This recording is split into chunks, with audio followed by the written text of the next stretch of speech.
आइए अब हम जानते हैं कि दो गेंद हैं, एक है ए, दूसरी गेंद है बी।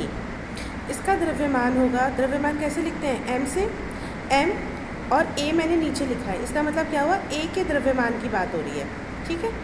गेंद ए का द्रव्यमान और ये है गेंद बी, तो इसका द्रव्यमान कितना होगा, एम बी। ये दोनों ही गति कर रहे हैं, आरंभिक गति है तो यू ए, यानी कि आरंभिक गति ए गेंद की, और इसकी गति है यू बी, यानी कि आरंभिक गति बी की। टकराने के बाद जो यू था अब वो अंतिम वेग हो गया, वी बदल गया, और जो बी का वेग है वो वी बी हो गया। बाकी द्रव्यमान एम ही रहेगा, एम ए, और गेंद बी का एम बी। तो संवेग ए का कितना है, संवेग ए यानी कि ए का संवेग वो होता है द्रव्यमान गुणा में गति, तो वो होगी एम ए यू ए। इसी तरीके से संवेग बी का होगा हमारा एम बी यू बी। तो इन दोनों का योग कितना हो जाएगा, M A you A plus M B U B. अब टकराने के बाद क्या हो गया, एम ए वी ए का हो गया, और एम बी वी बी संवेग बी का हो गया, और योग कितना हो गया, ये दोनों। और संवेग संरक्षण का नियम हमें ये बताता है कि ये वैल्यू जो आएगी इसके कुल योग दोनों का टकराने के बाद कुल संवेग, ये दोनों आपस में बराबर होंगे। आइए अब हम देखते हैं इनका समीकरण निकालते हैं। तो संवेग संरक्षण के नियम के लिए समीकरण, यानी कि हमें क्या सिद्ध करना है कि M A you A plus M B U B M A V A plus M B we B के बराबर है।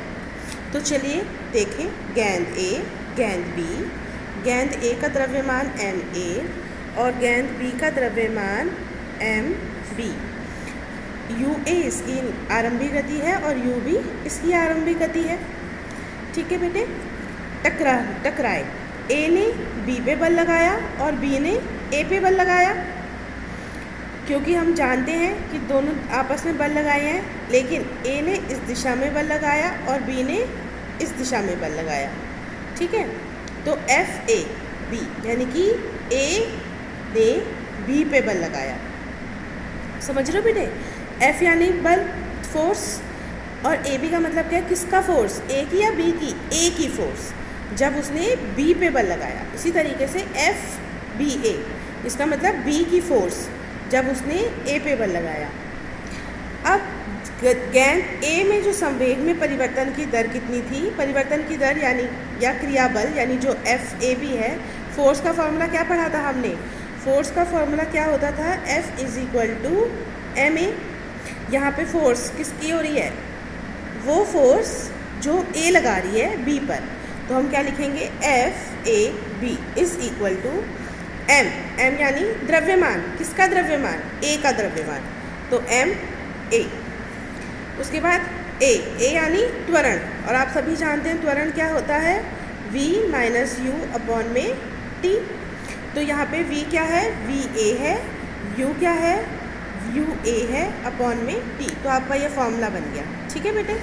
इसी तरीके से गेंद b, उसके संवेग में जो परिवर्तन की दर आई या जो क्रियाबल उसका है वो क्या है, एफ बी ए, यानी कि वह बल जो बी ए पे लगाया इज इक्वल टू द्रव्यमान गुणा में त्वरण। त्वरण ये है यानी कि अंतिम वेग घटा आरंभिक वेग अपॉन में टी। यहाँ पे हमको ए या बी लिखना ज़रूरी है, जो हमें बता रहा है कि हम किसकी बात कर रहे हैं। यहाँ पे हम ए की बात कर रहे हैं, यहाँ पे हम गेंद बी की बात कर रहे हैं। और उसके बाद गति के तीसरे नियम के अनुसार हम जानते हैं कि जब दो वस्तुएं आपस में बल लगाती हैं वो बराबर होती हैं लेकिन विपरीत दिशा में होती हैं। यानी कि ए ने बी पे बल लगाया और बी ने ए पे बल लगाया, यानी अगर ये प्लस है तो ये माइनस है, इसलिए मैंने यहाँ पे ये माइनस का निशान लगाया है। अब यहाँ पे एफ ए बी की जगह मैं इसका फॉर्मूला ये वाला यहाँ पे लिख सकती हूँ, M A bracket V A minus U A upon T is equal to minus, ये वाला minus M B we B minus U B upon में टी। अब क्या हुआ कि ये वाला टी और ये वाला टी कट गए आपस में, और हमारा ब्रैकेट हमने ओपन कर लेंगे।